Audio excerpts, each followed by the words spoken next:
요한계시록 6장 12절 말씀입니다. 요한계시록 6장 12절부터 17절 말씀까지 봅니다.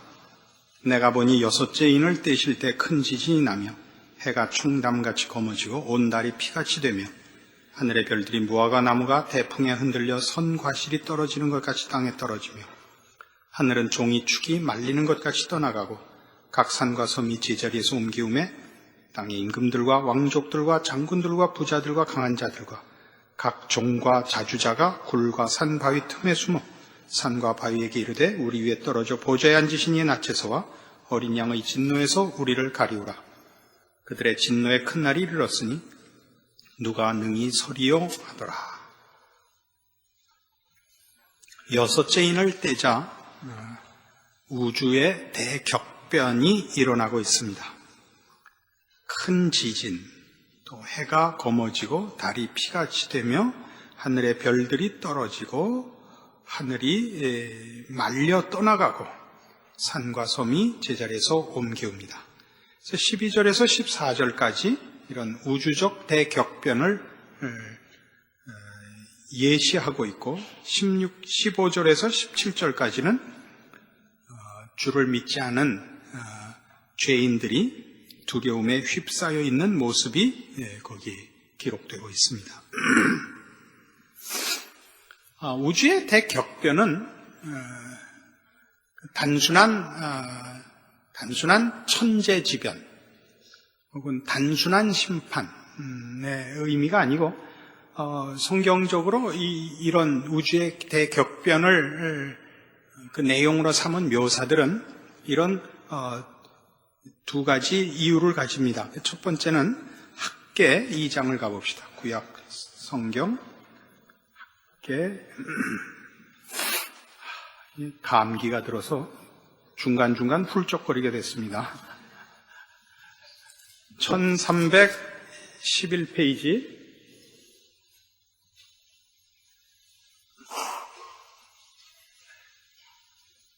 구약 성경 1311페이지 학계 2장 6절입니다. 나 만군의 여호와가 말하노라. 조금 있으면 내가 하늘과 땅과 바다와 육지를 진동시킬 것이요 또한 만국을 진동시킬 것이며 만국의 보배가 이르리니 내가 영광으로 이전에 충만케 하리라. 만군의 여호와의 말이니라. 그러니까 이 우주의 진동은 말하자면 지금 있는 세상 질서의 변화를 말하고 있는 것이죠.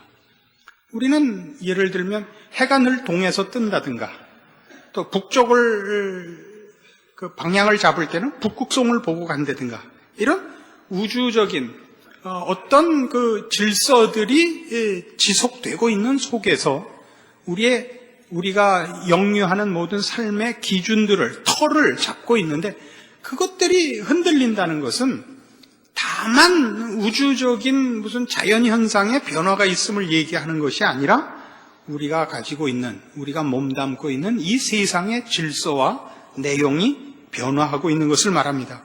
그럼 이런 그 변화는 무엇을 의미하느냐? 흔들릴 것들, 영원치 않은 것들을 없앤다는 의미로 우주적인 격변, 여기 보는 대로 해가 검어지고 달이 피같이 되고 하늘의 별들이 떨어지고 이런 얘기들은 이런 것들이 영원한 것이 아니라는 얘기죠. 그러니까 이런 것들이 없어진다라는 것은 재앙의 묘사이면서도 동시에 영원한 것만이 설 것이라 라는 내용을 위하여 이런 격변을 묘사하고 있는 것입니다. 이해하시겠습니까?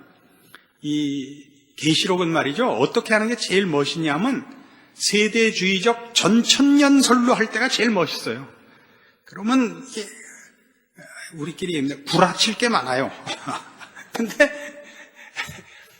장엄하고 웅장하고 그리고 신비하고 그리고 드라마가 있고 스릴이 있어요. 근데 그게 아니거든요. 그러니까 그게 아니에는 재미가 없어요. 그러나 사실은 여기에 재미가 있어요.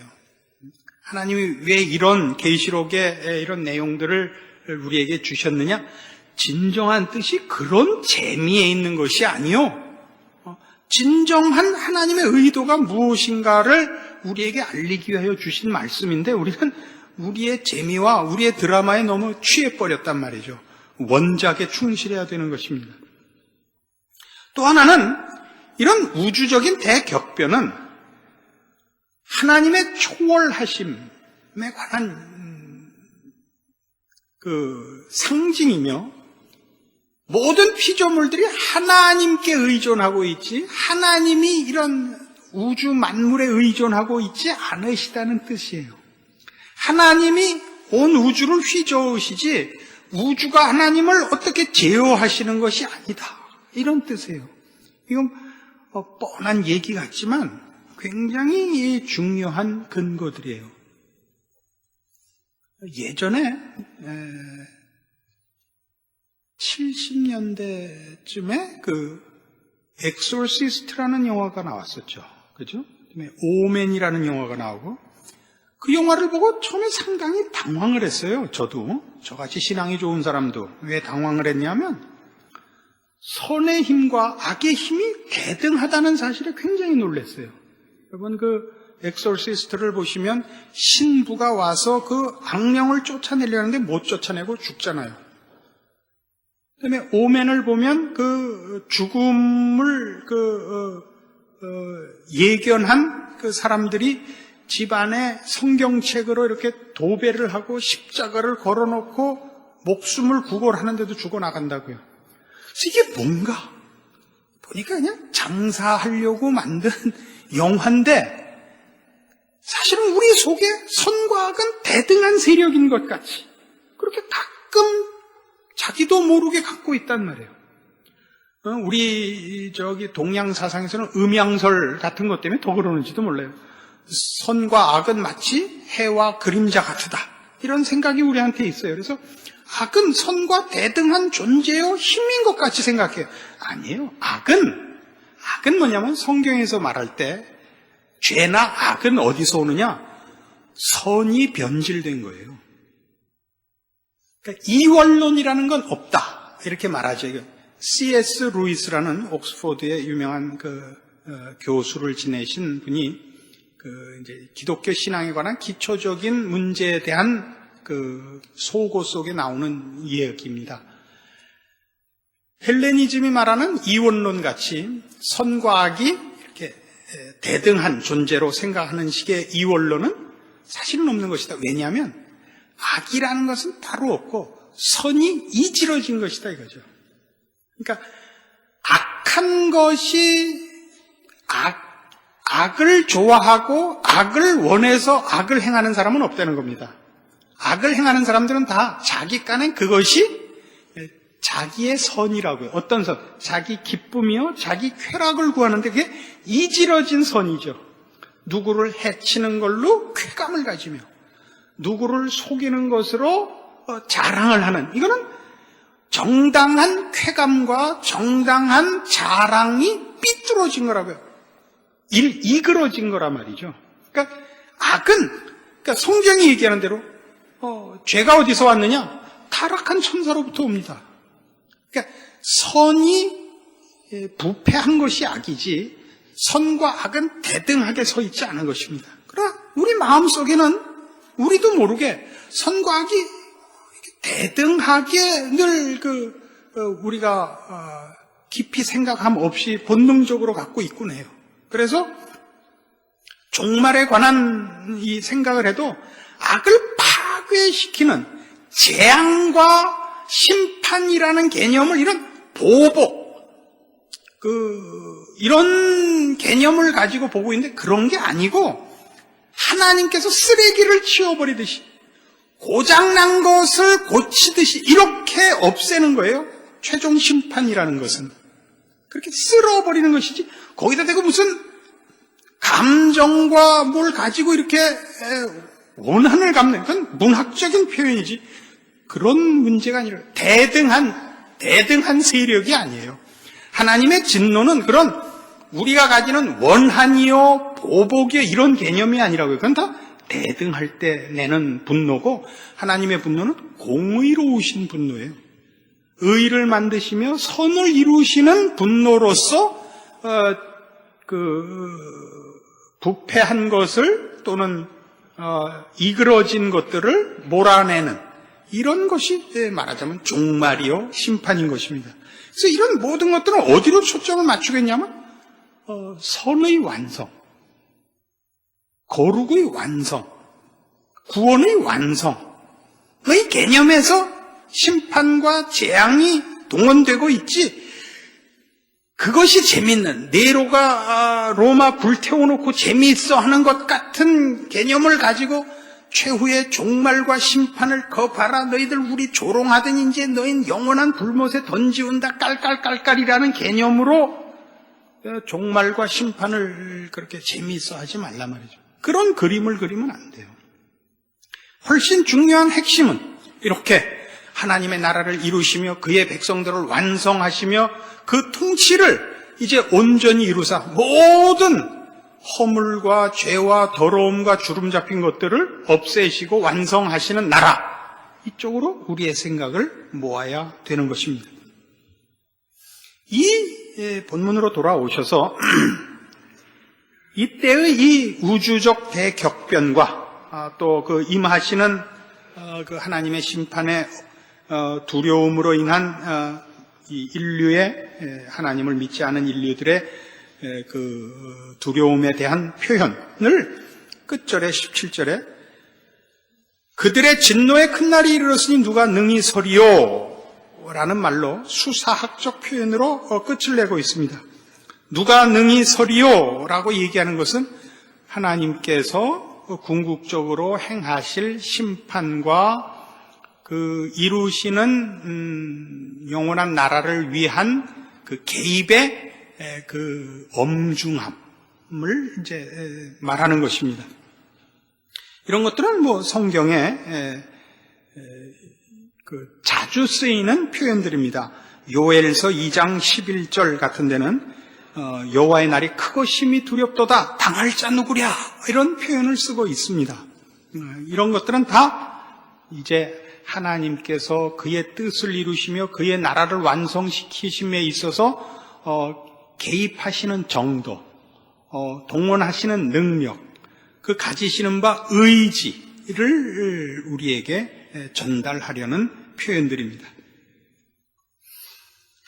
이 두려워하는 자들, 말하자면 이 우주적 격변으로 표현된 이 영원한 나라를 만드시며 그러기 위하여 개입하신 하나님의 초월의 그 장엄함과 그 엄청남을 12절에서 14절까지 표현하여 그 우주의 대격변으로 표현했다면 15절에서 17절까지 이 일을 부정적으로 당하는 자의 두려움이 지금 15절에서 17절까지 되어 있다 그랬습니다. 두려워하는 것입니다. 이 두려워하는 사람들 속에 이런 표현이 있는 것을 주의해 보십시오. 15절, 땅의 임금들과 왕족들과 장군들과 부자들과 강한 자들과 각 종과 자주자들입니다.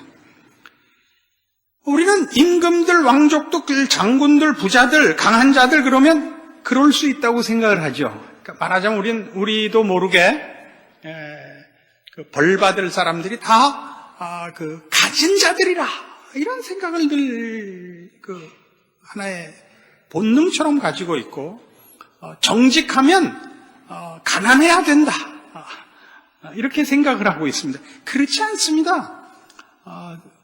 성경에서 부자는 능력 있는 자를 표현하는 표현이지, 뭐라 그럽니까? 이렇게 사기쳐서 부를 모은 사람을 의미하지는 않습니다.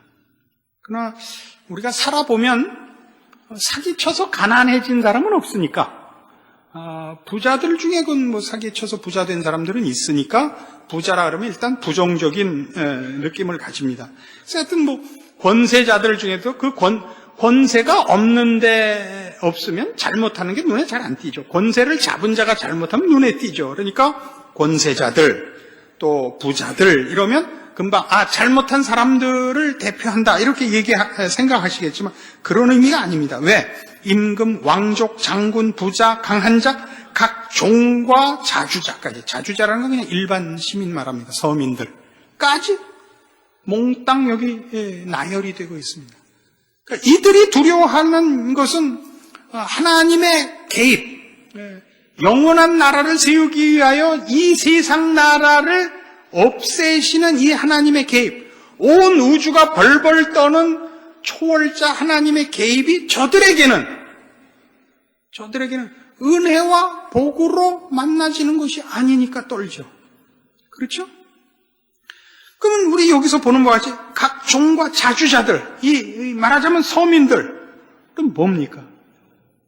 이미 윤리와 도덕의 차원에서가 아니라 신앙이라는 차원에서 하나님 쪽에 섰느냐 아니냐로 이 심판이 갈린다는 것은 늘 우리가 갖고 있는 상식에 속하는 신앙입니다마는 다시 한번 강조해야 할 것입니다. 우리는 세상에서 얼마든지 이런 표현을 듣기 때문입니다.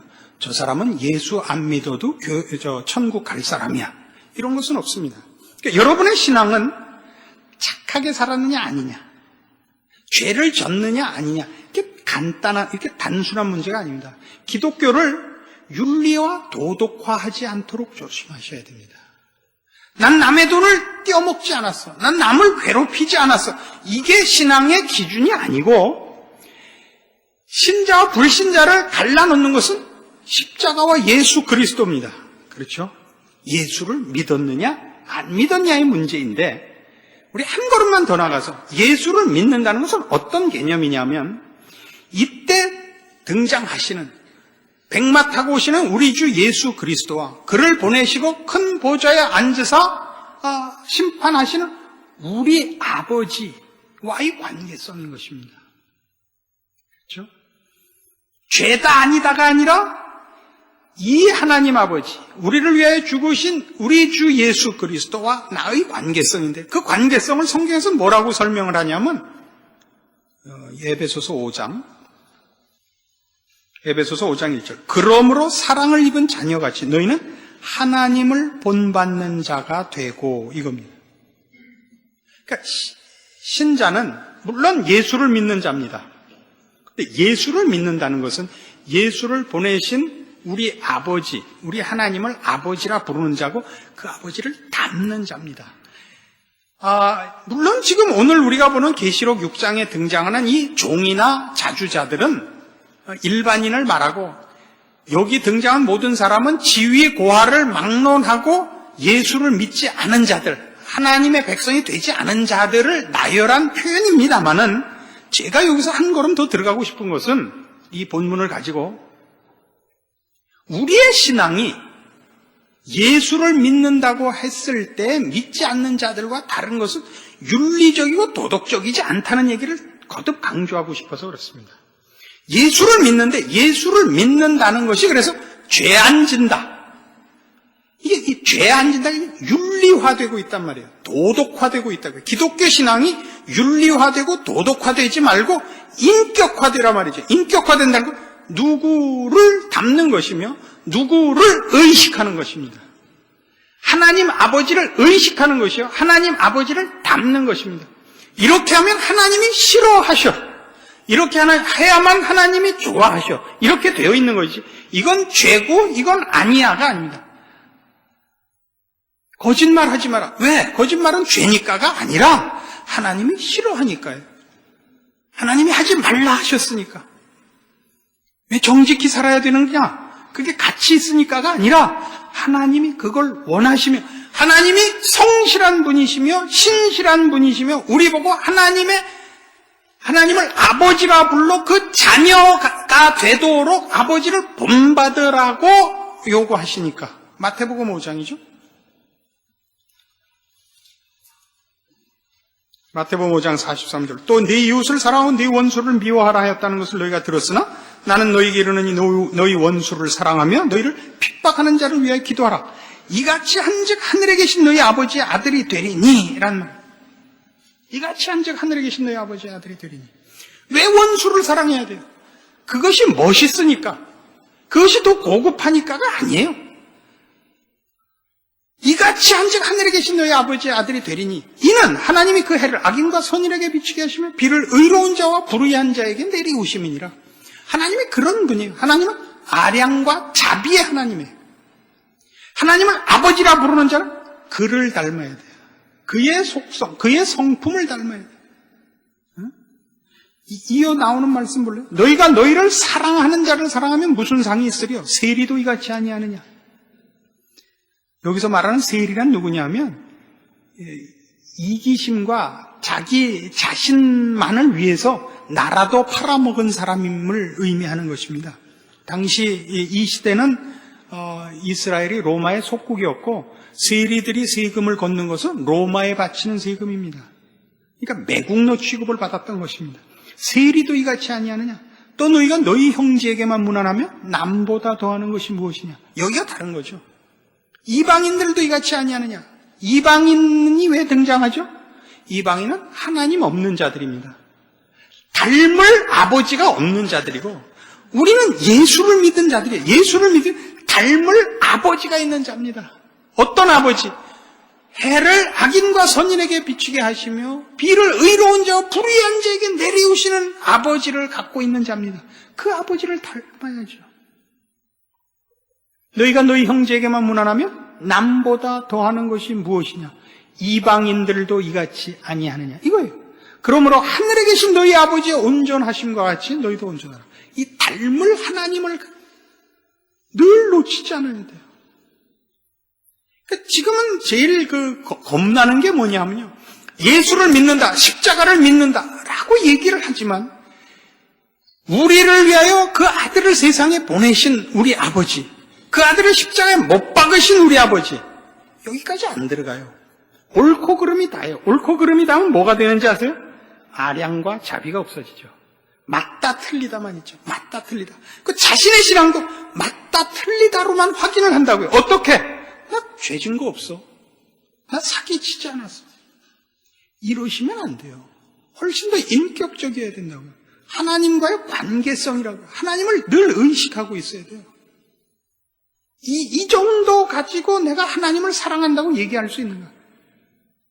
이렇게 사는 게 과연 하나님의 자녀로서의 최선의 삶이냐? 이렇게 물어야 돼요. 뭐 벌어서 큰일 하려는 게 아니라 더욱 성실히 사셔야죠. 더욱 성실히.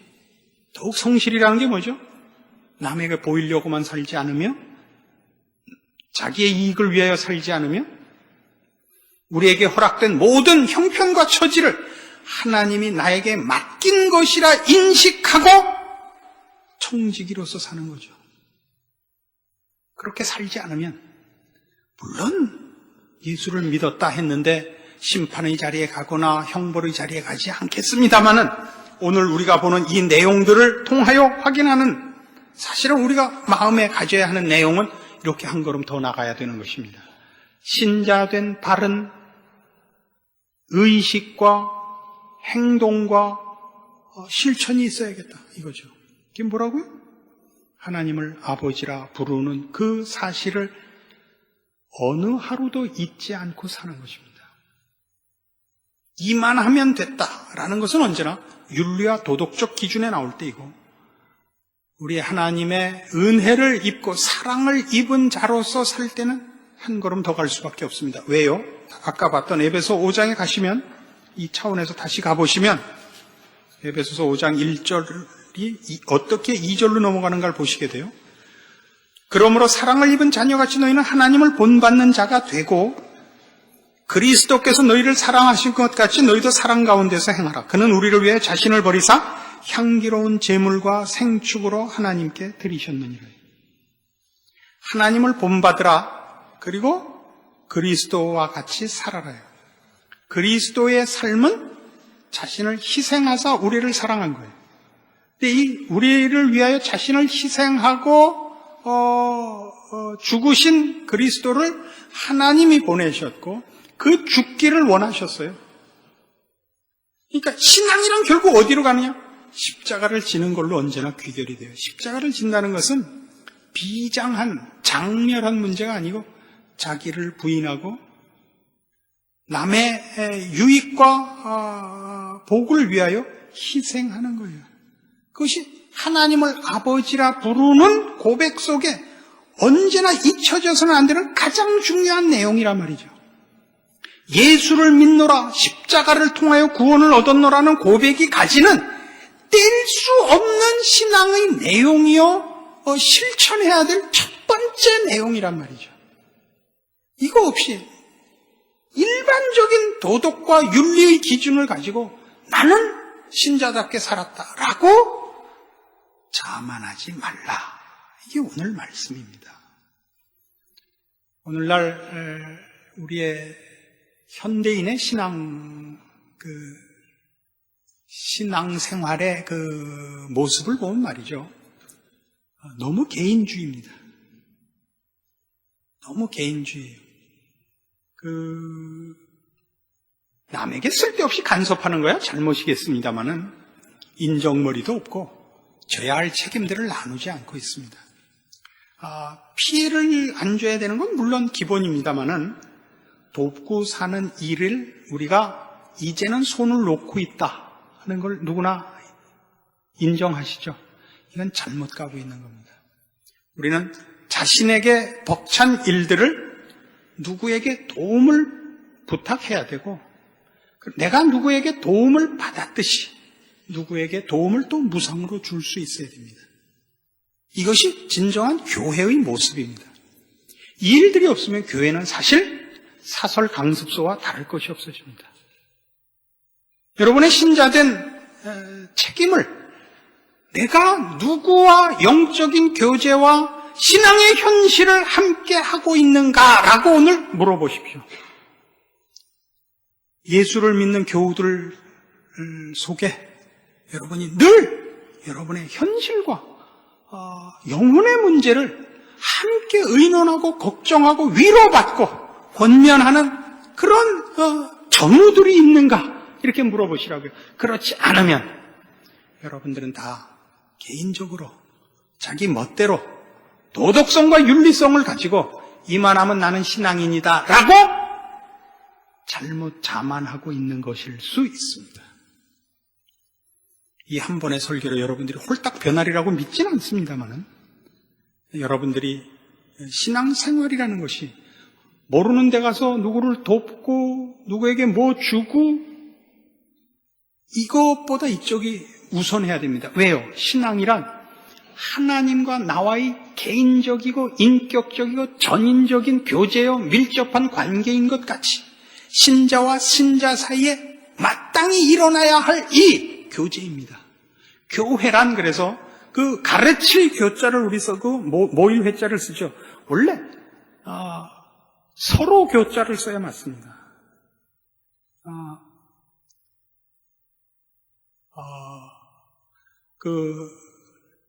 라틴어로 communio sanctorum일 겁니다. 김영규 목사님 맞습니까? 아니면 할 수 없죠. 지금 communio sanctorum 이게 이제 community of saints입니다. 말하자면 성자들의 공동체입니다. 그래서 공동체라는 개념이 가르치는 데라는 뜻이 먼저 있는 건 아니죠. 서로 섞여 있다는 관계성을 강조하는 것이기 때문에 교회는 이 서로 교자를 쓰는 것이 더 원의에 가깝다고 생각이 됩니다. 우린 후진국이고 피선교국이었기 때문에 교회가 가르치는 데가 됐습니다. 그래서 여러분의 신앙도 지식과 잘잘못의 구분에 있고 믿는 성도들만이 가지는 내밀한 이런 영적 교제가 단절되어 있고 그것이 곧 하나님과의 관계에서도 그런다는 것을 자신에게 물어보셔야 됩니다. 이걸 여러분이 정확하게 점검하셔서 여러분의 신앙이 매일 하나님과 호흡하며 그래서 믿는 자들끼리는 그 깊은 교제가 일어나는 그래서 여러분이 이 인생을 살 때 혼자 살지 않는 그리스도와 연합된 다른 지체들과 연합된 생명이 흐르고 교제하는 분명한 체험이 그리고 그런 교제가 그래서 받는 위로와 유용함이 여러분에게 실천되고 경험되어야 할 것입니다. 기도하십시다. 하나님 아버지 은혜를 감사합니다. 하나님께서 오늘 말씀을 통하여 우리에게 하나님께 붙어 있는가? 하나님을 바라보고 있는가? 그 말씀에 귀 기울이는가? 하나님의 명령대로 살고 있는가? 자문하고 있습니다. 성경이 묻고 있고 우리가 대답해야 합니다. 우리가 심판관이고 우리가 합격 판정을 내리고 있고 그리고 우리 스스로 잘못된 만족 속에 있는지 모릅니다. 진정한 신자된 현실은 끊임없는 하나님과의 영적 교제요. 또 믿는 자들 사이에 일치된 교제입니다. 이런 일들이 있지 않는 이유는 무엇일까요? 우리는 모두 심판자가 됐고 자만하고 있는 탓일 것입니다.